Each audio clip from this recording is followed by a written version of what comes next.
It was nearly midnight. On the east-central coast of Ishigaki, darkness and the roar of the sea had become one. Bryce and I stood on a pier right where the ocean and sky were blurring under the typhoon's pressure. Water was rising at our feet, first slowly, then like a sudden surge crossing over the pier and spilling onto the road. Storm surge. The word sounds terrifying, but seeing it is worse. "Look at that!" Bryce shouted, pointing toward the sea. A massive wave crashed over the pier, and with it came sprays of salty water. Our camera was capturing it all: the waves, the wind, and those barricades standing on the edge of breaking.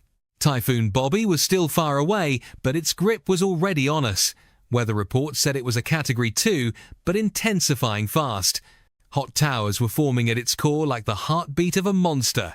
Winds at 85 knots, pressure dropping to 951 millibars, and we were standing right in its path. Sometimes the typhoon wobbled, shifting a little west. We could see it on our screens. But it didn't matter by morning, it would pass right over us. At one point I turned around and saw a boat tied nearby. Bryce said, "What if those break loose?" I replied, "Let's first figure out how we get out of here."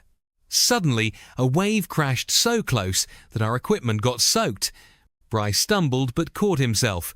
The camera lens still captured water reaching the bathroom door. "Look, the water's reached the bathroom," I said. "Oh, this is bad," Bryce yelled. "We need to get out of this storm now." We started running. Behind us, the roar of the waves. Ahead, darkness. Bryce pointed, "That way." We knew the barricades could block waves but not the storm surge, and that surge was already rising from our ankles to our knees. For a moment, I stopped. I saw a plastic bucket flying in the wind and water pooling around car tires. Bryce kept the camera rolling and asked, "Should we go back or push forward?"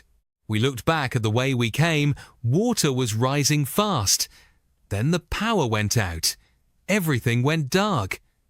Only our headlamps and the white foam of the waves lit the scene. We tried to climb to higher ground along the barrier. From there we turned back. The pier was almost submerged. The storm surge had crossed the barricades and was moving toward the city. The data in our hands said the eye was still a few hours away, and wherever that eye passed, wind speeds would exceed 90 knots. Wave heights had already reached 20 feet. Bryce whispered, "Is this the end?" I shook my head. "No, this is just the beginning." The locals are used to typhoons. This island sees more cyclones than most places on Earth. But this one was different. Its eye was small, but just as fierce, and it was still gaining strength. We slowly retreated, camera still rolling. Bryce raised it one last time to record a final message. "To everyone watching, take shelter now. This is dangerous." Just then, a surge of water swept over the barrier. Our final footage captured a bucket flying away and the sea rushing in like a hungry beast. Before getting into the car, we took one last look back. The pier was gone. Only waves and darkness remained. Bryce started the engine. I said, "Let's go. We still have time." He smiled. "Bobby won't let us go that easily."